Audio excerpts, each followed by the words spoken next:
हिंद दोस्तों, nature IAS academy के YouTube channel में आपका स्वागत है। और आज बच्चों की बहुत ही मांग पर आज जो टॉपिक लेकर आया हूँ वो अंतर्राष्ट्रीय संगठन अर्थात अंतर्राष्ट्रीय संस्थाओं के बारे में है। और अंतर्राष्ट्रीय संस्था आज यूएनओ ही है जो सबसे बड़ी संस्था है। तो यूएनओ के बारे में आज हम लोग पढ़ेंगे। तो यूएनओ से संबंधित जितने भी फैक्ट हैं, बेसिकली हाल ही में एग्जाम लगे हुए हैं, एसएससी जीडी का एग्जाम लगा हुआ है और 20 अगस्त को अभी पैट का एग्जाम भी लगा हुआ है और साथ में अभी यूपीएसआई का एग्जाम लगा हुआ है। इसलिए इसका फैक्चुअल फॉर्म लेकर आया हूँ, अर्थात ज़्यादातर फैक्ट समेटे गए हैं, जिससे ज़्यादातर फैक्ट से संबंधित जो भी क्वेश्चन आते हैं वो मैंने इस वीडियो में कंपाइल करने की कोशिश की है। तो दोस्तों ध्यान से देखिएगा और इसको याद करने की कोशिश करिए। जिस टाइप से मैंने लिखा है अलग अलग रंग मैंने कर दिया जो इम्पोर्टेंट फैक्ट है, तो इसलिए रंग के आधार पर देखिएगा। रेड रंग के ज़्यादा इंपॉर्टेंट फैक्ट होंगे दोस्तों, तो रेड रंग को ध्यान देना है आप लोगों को और बहुत ही इंटरेस्टिंग मजा आने वाला है इस वीडियो में आप लोगों को। ठीक है, तो यूएनओ अर्थात हम लोग संयुक्त राष्ट्र संघ के बारे में देखते हैं। तो सबसे पहले यूएन बना था, अर्थात राष्ट्र संघ जिसको राष्ट्र संघ बना था सबसे पहले। तो राष्ट्र संघ 1929 में बनता है, लेकिन ये विफल रहता है, अर्थात अपने कार्यों में सफल नहीं रहता है। तो इसके बाद द्वितीय विश्व युद्ध होता है और द्वितीय विश्व युद्ध के बाद एक नया अर्थात यूएन जैसे ही नया एक संगठन बनाने की बात की जाती है और ये संगठन होता है आपका यूएनओ दोस्तों। तो यूएनओ आप लोगों के सामने ये है और यूएनओ हम लोगों के सामने कैसे बना है इसके बारे में थोड़ा सा इसके इतिहास को लेकर चलते हैं, इसकी पृष्ठभूमि देखते हैं। उसके बाद दोस्तों वर्तमान से आपका जोड़ के देखेंगे कि वर्तमान में इसके संबंध में क्या चीजें हमारे काम की हैं।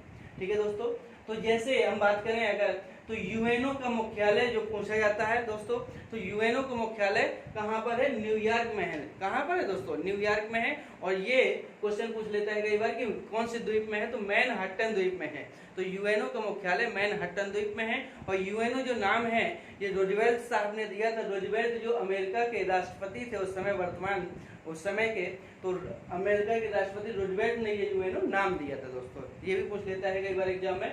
और सबसे पहले ये बैठक जो होती है इसको थोड़ा सा ध्यान दीजिएगा। तो 21 अगस्त 1944 अर्थात 21 अगस्त से लेकर 7 अक्टूबर 1944 तक बैठक चलती है। और ये बैठक आपकी वाशिंगटन में ही होती है। वाशिंगटन में एक भवन है जिसको हम लोग कहते हैं डम्बार्टन ऑक्स भवन। क्या कहते हैं दोस्तों? डम्बार्टन ऑक्स भवन में यहाँ बैठक होती है और इसमें यूएन की निर्माण की रूपरेखा तैयार की जाती है। तो यूएन की रूपरेखा तैयार यहाँ पे डम्बार्टन ऑक्स भवन में वाशिंगटन में ही होती है। और यहाँ पे इसके बाद जो अगली बैठक होती है वो 4 फरवरी 1945 को होती है और 4 फरवरी 1945 को ये बैठक याल्टा में होती है दोस्तों। याल्टा जो क्रीमिया शहर, वो क्रीमिया का शहर है और ये रूस के उस समय का क्षेत्र में आता था, तो इसलिए याल्टा में बैठक होती है। और यहाँ पे देश के 3 प्रतिनिधि बैठते हैं, जिसमें से रूजवेल्ट साहब अमेरिका के राष्ट्रपति हैं और चर्चिल जो है ब्रिटिश प्रधानमंत्री और स्टालिन रूस के प्रधानमंत्री, रूस के राष्ट्रपति। तो इस टाइप से तीनों बैठक करते हैं और बैठक करने के बाद जो मतदान प्रणाली पर निर्णय लेते हैं कि मतदान प्रणाली कैसे निर्धारित की जाएगी, तो इसके बारे में आगे चर्चा चलती रहती है। तो फिर इसके बाद अगली बैठक जो दोस्तों की जाती है वो 24-25 अप्रैल को 1945 को होती है और ये फ्रांसिस्को में होती है दोस्तों। कहाँ पर होती है? तो फ्रांसिस्को में बैठक होती है। और सबसे इंपॉर्टेंट जो डेट है आपको याद रखना है वो है इसकी स्थापना दिवस। तो 24 अक्टूबर 1945 को 24 अक्टूबर 1945 को यूएन की स्थापना दिवस होती है दोस्तों। ये जरूर याद रखिएगा, ये डेट बहुत ही इंपॉर्टेंट है, कई बार पूछे गए कि कब इसकी स्थापना हुई। और उस समय इसमें दोस्तों कितने सदस्य थे? 51 सदस्य थे दोस्तों। कितने थे? 51। और वर्तमान में इसके लगभग 193 सदस्य हो चुके हैं। तो ये भी याद रखना कि वर्तमान में इसके सदस्य कितने हो चुके हैं, तो 193। और ये दक्षिणी सूडान जो है लास्ट है, अर्थात 193वां जो है वो कौन सा है दोस्तों? तो दक्षिणी सूडान है। तो दक्षिणी सूडान 193वां सदस्य है यूएनओ का दोस्तों। तो ये याद रखना है आप लोगों को। और इसके बाद इसका इंपॉर्टेंट क्या है कि ध्वज के बारे में भी कुछ बार क्वेश्चन पूछ लेता है कि इसका ध्वज या लोगो किस टाइप का है। तो इसका जो ध्वज है ये इसमें नीला पृष्ठभूमि है, आप लोगों ने देखा होगा, गूगल में करके देख लीजिएगा। तो इसकी नीली पृष्ठभूमि है और इसमें 2 पत्तियां ऐसी उभरी हुई हैं, जैतून की पत्तियां हैं, जैतून वृक्ष है उसकी पत्तियां बनाई गई हैं। और ये खुला हुआ ऊपर की तरफ है, अंदर की तरफ दोनों पत्तियां जुड़ी हुई हैं। और इसमें चारों बीचों बीच 5 गोले बनाए गए दोस्तों। 5 गोलों के एक दूसरे छोटे बड़ा है, इस टाइप से 5 गोले हैं और 5 गोलों के बीचों बीच विश्व का मानचित्र बनाया गया है दोस्तों। तो विश्व के मानचित्र इसी में दर्शाया गया है, ये भी याद रखना है दोस्तों। तो इसमें कुल कितने रंगों का प्रयोग किया गया है, तो इसमें 2 रंगों का प्रयोग किया है। और वृत्त कितने हैं दोस्तों, 5 वृत्त हैं इसमें, और जैतून की पत्तियां हैं। और तो ये भी याद रखना, पूछा गया है कई बार। और श्वेत रंग की पत्तियां हैं दोस्तों, ठीक है। और अब हम लोग देखते हैं इसकी भाषा के बारे में। तो इसकी भाषा जो आधिकारिक भाषा है वो अंग्रेजी है और फ्रेंच है, और लेकिन इसके साथ साथ जो और अन्य भाषाएं जोड़ी गई हैं वो चीन की मंdarin भाषा है, और साथ में रशियन भाषा भी है, स्पेनिश भाषा भी है, और आपकी अरबी भाषा भी है। और हिंदी भाषा को आधिकारिक भाषा बनाने के लिए भारत निरंतर अग्रसर प्रयास करता रहता है, और इसमें बनाने में कामयाब भी हो सकता है, ठीक है दोस्तों। तो अब हम लोग बात करते हैं इसके अंगों के बारे में कि अंग कौन कौन से हैं। ये अंग से संबंधित क्वेश्चन बहुत पूछा जाता है, इसके जुड़े हुए क्या क्या चीजें हैं। तो सबसे इसका महत्वपूर्ण जो अंग है वो है दोस्तों महासभा। इसका क्या है दोस्तों, महासभा। इसको महासभा को आप एक प्रकार की छोटी संसद समझ सकते हैं, क्योंकि संसद की तरह लगभग इसका कार्य है। तो ये दुनिया की लघु संसद कहेंगे तो कोई अतिशयोक्ति नहीं होगी, और कई किताबों में ये मिलता भी है कि इसको दुनिया की लघु संसद कहा जाता है। मैंने लिख भी रखा है यहाँ पे लघु संसद। और इसकी खास बात दोस्तों क्या है, तो ये सभी सदस्य देशों के इसमें प्रतिनिधि सम्मिलित होते हैं दोस्तों। तो इसलिए प्रतिनिधि सभी, जब हर एक देश के एक सदस्य के हिसाब से प्रतिनिधि होगी, तो एक संसद की तरह जैसे राज्यों से आते हैं सदस्य, ऐसे ही इसमें भी अलग अलग देशों से सदस्य शामिल होते हैं। और एक देश से लगभग 5 सदस्य इसमें आ सकते हैं, लेकिन उनका वोट एक ही काउंट होगा दोस्तों। तो अधिकतम कितने आ सकते हैं, 5 सदस्य, लेकिन वोट एक ही काउंट होता है। और अगली इसकी विशेषता है, इसका सत्र देख लेते हैं। तो महासभा का सत्र सितंबर महीने के तीसरे मंगलवार से शुरू होता है, और ये आपका दिसंबर मध्य तक चलता है। तो दिसंबर मध्य तक इसका ये सत्र चलता है महासभा का। और इसका जो कार्य है वो यूएनसीसी की जो यूएनएससी है, इसकी जो भी कार्य संस्तुतियां होती हैं इसके आधार पर ये काम करता है। जैसे न्यायाधीशों की नियुक्ति करना अंतर्राष्ट्रीय न्यायालय में, ठीक है। और नए देशों की सदस्यता, अर्थात जो नया सदस्य आता है उसके बारे में सदस्यता ग्रहण करवाना। और महासचिव की नियुक्ति, ये इंपॉर्टेंट पद है दोस्तों, एंटोनियो गुतेरेस वर्तमान में है। तो महासचिव की नियुक्ति करना भी किसका कार्य है, महासभा का ही है। और बजट पारित करना भी इसी का काम है दोस्तों, ठीक है। तो महासचिव तो उसमें होती है, और बजट पारित करना होता है, ये काम इसका माध्यम से किया जाता है। और अगला जो इसमें टॉपिक इंपॉर्टेंट जुड़ जाता है वो है यूएनएचआरसी, अर्थात अंतरराष्ट्रीय संयुक्त राष्ट्र मानव अधिकार, ठीक है। तो संयुक्त राष्ट्र मानव अधिकार परिषद 2006 में है। पहले इसको मानव अधिकार आयोग कहा जाता था दोस्तों। तो मानव अधिकार आयोग पहले ये आर्थिक एवं सामाजिक परिषद के अंतर्गत आता था, लेकिन बाद में इसको महासभा के अंतर्गत शामिल कर दिया गया है। ये 2006 में किया है। इसमें कुल 47 सदस्य हैं, और ये महासभा के अधीन है दोस्तों, याद रखना है। इसका मुख्यालय कहाँ पर है, तो जिनेवा में है मुख्यालय। और इसके सदस्यों का कार्यकाल 3 वर्ष का होता है।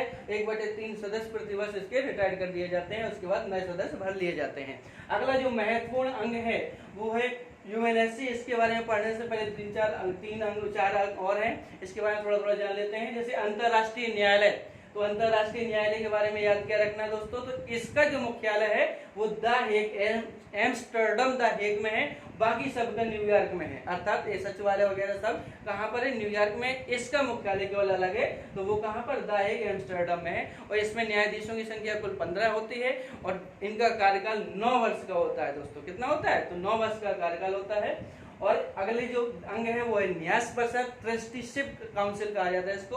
तो न्यास परिषद ट्रस्टीशिप जो है, इसका काम क्या होता है, तो जो देश गरीब हैं या असमर्थ हैं, तो इन देशों को ऊपर उठाने के लिए, अर्थात इनका विकास करवाने के लिए, ये कुछ देश हैं जैसे ऑस्ट्रेलिया हो गया, न्यूजीलैंड हो गया, ब्रिटेन, फ्रांस वगैरह, तो इन देशों को कार्यभार ये सौंपा गया है कि ये इन देशों को, जो गरीब देश हैं, इनके विकास में मदद करें, अर्थात शोषण होने से रोक सकते हैं, ठीक है। तो ये आपका न्यास परिषद की तरह काम करते हैं, एक प्रकार के अभिभावक की भूमिका निभाते हैं लगभग, ठीक है। अगले जो अंग है वो है आर्थिक एवं सामाजिक परिषद दोस्तों।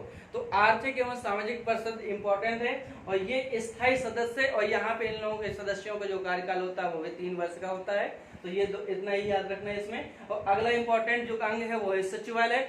तो सचिवालय जो है, इसका काम क्या होता है, वही जैसे अपना यहाँ का कैबिनेट सचिव सचिवालय होता है, तो वही दिन प्रतिदिन के कार्य देखता है। और यहाँ का मुख्य जो अधिकारी होता है, जिसको प्रशासनिक अधिकारी भी कह सकते हैं, वो है महासचिव साहब। तो महासचिव मुख्य यहाँ के प्रशासनिक अधिकारी होते हैं। इनका कार्यकाल कितना होता है दोस्तों, तो 5 वर्ष है महासचिव साहब का, अर्थात एंटोनियो गुतेरेस जी 5 साल रहेंगे। अगली जो इम्पोर्टेंट बहुत ही महत्वपूर्ण इसका अंग है वो है यूएनएससी, संयुक्त राष्ट्र सुरक्षा परिषद। संयुक्त राष्ट्र सुरक्षा परिषद एक तरह की कार्यपालिका की तरह है, लोकसभा राज्यसभा की तरह। तो लोकसभा अर्थात कार्यपालिका की तरह इसका काम हो जाता है दोस्तों। तो कार्यपालिका का काम क्या है? कार्य करना। और कार्य किस प्रकार के करते हैं? तो ये देश में अर्थात दुनिया में तो दुनिया में शांति और सुरक्षा बनाने का काम करता है। और शांति और सुरक्षा का बनाने का काम पुलिस का भी होता है, इसलिए इसे दुनिया का पुलिसमैन कहा जाता है। तो यूएनएससी दुनिया का पुलिसमैन कहलाती है दोस्तों, ये जरूर याद रखना है। और इसमें कुल सदस्यों की संख्या दोस्तों कितनी है? तो 15 ही है। और जिसमें से 5 अस्थायी सदस्य होते हैं और 10 अस्थायी होते हैं। 5 स्थायी सदस्य कौन कौन से हैं? तो अमेरिका, रूस, चीन, ब्रिटेन और फ्रांस, ये जरूर याद रखिए। अमेरिका, रूस, चीन, ब्रिटेन, फ्रांस। इसको कोई कोड भी बना सकते हैं आप लोग, जैसे ARFBC, कोई भी कोड बना सकते हैं आप अपने याद रखने के लिए, ठीक है। अरे फंस गए बीसी में, ठीक है, इस टाइप से याद रख सकते हो आप लोग, ठीक है। अगला जो अस्थायी सदस्य है, इसका इंपॉर्टेंट जो सदस्य है इस समय वो है भारत, इसलिए हमें ज्यादा पर ध्यान देने की जरूरत है। ये 2 साल के लिए बना है, जनवरी 2021 में बना था और दिसंबर 2022 तक है। इसके साथ साथ 10 और देश हैं, Estonia, Vietnam, Tunisia, Saint Vincent, Nigeria या नाइजर, और नॉर्वे, केन्या, आयरलैंड और मैक्सिको। ये जरूर याद रखना है। 10 में से कुछ नाम याद रखना है, लेकिन भारत का नाम याद रखना है।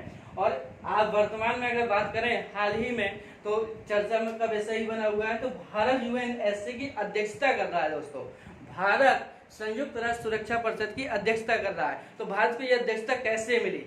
ये दोस्तों भारत की अध्यक्षता इस प्रकार है कि ये 76वां सत्र था। हर साल सत्र चलते रहते हैं और हर सत्र में कोई ना कोई, हर मंथली के हिसाब से कोई ना कोई अध्यक्ष बनाया जाता है। राउंड फिगर में ये चलते हैं अक्षर के हिसाब से, अंग्रेजी के अल्फाबेट के आधार पे। तो अब इंडिया का नंबर है वही 15 में से इंडिया का नंबर है, तो इसलिए इंडिया अध्यक्ष बनेगा। इसके जस्ट पहले जुलाई महीने में जो है वो फ्रांस था, और अब अगस्त महीने में कौन बन रहा है? इंडिया बन रहा है। तो भारत यूएनएससी की अध्यक्षता करेगा अगस्त माह में दोस्तों। इसके पहले फ्रांस कर रहा था, तो फ्रांस ने भारत को बधाई दी है बनने के लिए, अध्यक्षता अर्थात अध्यक्षता निभाने के लिए। और इसका सबसे इंपॉर्टेंट जो फैक्ट है वो ये है कि इसकी अध्यक्षता मोदी जी कर रहे हैं दोस्तों, ठीक है। तो भारत में पहली बार कोई नेतृत्वकर्ता, लीडर अर्थात सबसे बड़ा जो देश का मुखिया है वही इसका नेतृत्व कर रहा है। तो ये सबसे इम्पोर्टेंट फैक्ट है। इसके पहले नरसिम्हा राव जी ने प्रयास किया था, जिसमें बैठक में केवल भाग ले पाए थे, लेकिन बैठक को संबोधित करने का मौका मोदी जी को प्रथम बार भारत में पहली बार मिल रहा है। तो ये जरूर याद रखना। और ये 9 अगस्त को, हालांकि ये बैठक केवल वर्चुअल होगी और 9 अगस्त को संबोधित करेंगे दोस्तों। और इसका सबसे महत्वपूर्ण जो अंग है वो ये है कि इस बैठक में किस किस मुद्दों को उठाने की बात की गई है। तो इसमें 3 महत्वपूर्ण मुद्दे हैं। वो सबसे पहला जो महत्वपूर्ण मुद्दा भारत के लिए है वो है समुद्री सुरक्षा, ठीक है दोस्तों। तो समुद्री सुरक्षा को लेकर भारत इसमें बहुत ही तेजी से कदम उठा रहा है। तो समुद्री सुरक्षा, क्योंकि हिंद महासागर, हिंद प्रशांत क्षेत्र में चीन काफी बढ़ रहा है, अमेरिका विस्तार कर रहा है, तो ऐसे बहुत से देश यहाँ पे मंडरा रहे हैं, एक प्रकार से याद रख सकते हैं, ठीक है। तो चीन की बढ़ती हुई शक्ति को कमजोर या काउंटर करने के लिए ये समुद्री सुरक्षा बहुत जरूरी हो जाता है, और हिंद महासागर में विशेषकर, इसलिए समुद्री सुरक्षा महत्वपूर्ण है। अगला है शांति स्थापित करना विश्व में, और अगला इसके बाद जो है तीसरा है मुद्दा वो है आतंकवाद विरोधी पहल करना, अर्थात आतंकवाद को रोकने का प्रयास। वैसे भी अफगानिस्तान में आप दोस्तों चल रहा होगा कि तालिबान बहुत ही कदम उठा रहा है और तालिबान ज्यादा क्षेत्र को कब्जा करने में लगा है। तो भारत का ये काम है कि भारत इसको काउंटर करने की कोशिश करे दोस्तों। और इसके तहत साथ में बैठक भारत करेगा, तो सीरिया के साथ बैठक करेगा दोस्तों, सोमालिया के साथ, इराक के साथ, यमन के साथ और मध्य पूर्व कुछ देशों के साथ करेगा। तो इस प्रकार से इसी में अर्थात इस बैठक के दौरान आतंकवाद को काउंटर करने की और शांति बनाने की कोशिश की जाएगी। तो इस बैठक के द्वारा तो भारत अस्थायी सदस्य कब तक है? तो जनवरी 2021 से दिसंबर 2022 तक अस्थायी सदस्य रहेगा। और इसकी अध्यक्षता अगस्त माह में दोस्तों कर रही, केवल और केवल 1 माह के लिए है। हालांकि 2022 में भी एक बार मौका मिलेगा, अर्थात भारत 2 बार अस्थायी सदस्य होने के बावजूद भारत 2 बार इसकी अध्यक्षता करने का मौका प्राप्त करेगा। इससे पहले भारत 9 बार अध्यक्ष बन चुका है दोस्तों। 1950 में सबसे पहले बना था और फिर लास्ट बार पिछली बार बना था 2012 में। ठीक है दोस्तों, धन्यवाद।